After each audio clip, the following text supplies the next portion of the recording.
कामचोर देवरानी।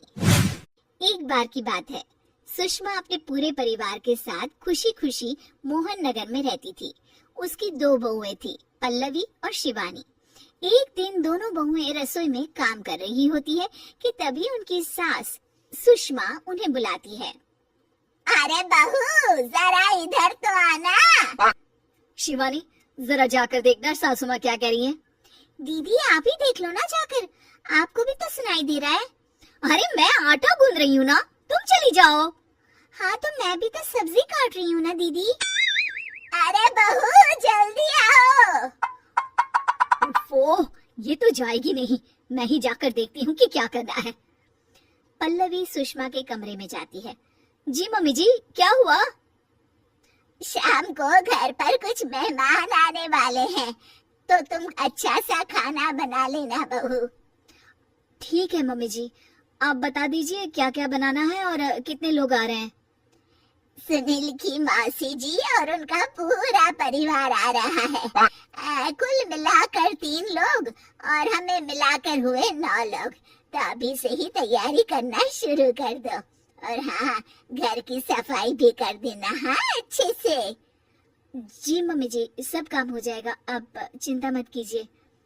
पल्लवी शिवानी को घर में मेहमान आने वाले हैं इसके बारे में बताती है।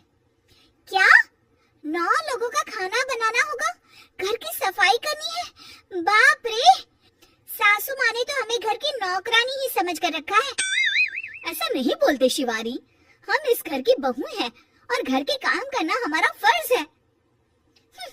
दीदी तो है ही सासू माँ की चमची, जब देखो सासू माँ सासू माँ। मैं तो इतना सारा काम नहीं करने वाली। हाँ। शिवानी कपड़े लेकर गमला साफ कर रही होती है और चक्कर आने का नाटक करने लगती है।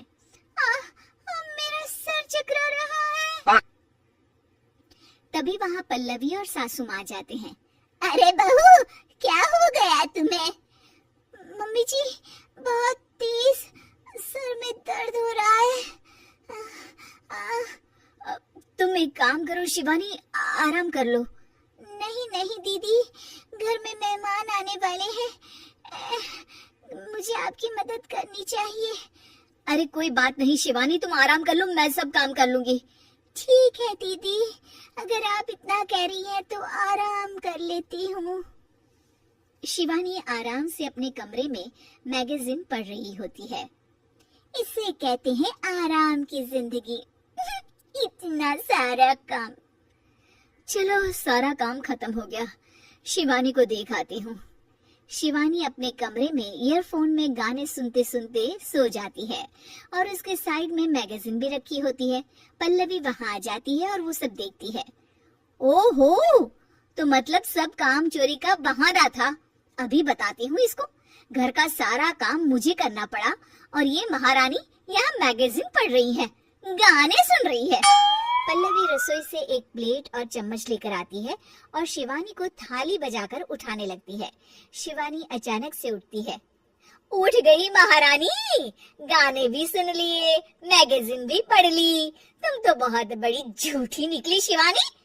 तुमने सर दर्द का बहाना बनाया ताकि काम करने से बच सको। हाँ बनाया बहाना, तो क्या करती, इतने सारे काम करती। मुझे कोई शौक नहीं है चापलूसी का। क्या चापलूसी? तुम्हें लगता है कि मैं सारे काम चापलूसी के लिए कर रही हूँ?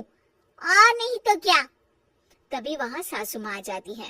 अरे बहू, वो लोग बस आने ही वाले हैं, तुम तैयारियां कर लो। जी सासू माँ, तुझे तो मैं बाद में देखती हूँ। सब खाना खाने बैठते हैं और खाना शुरू करते हैं। तभी सुनील की मौसी बोलती है।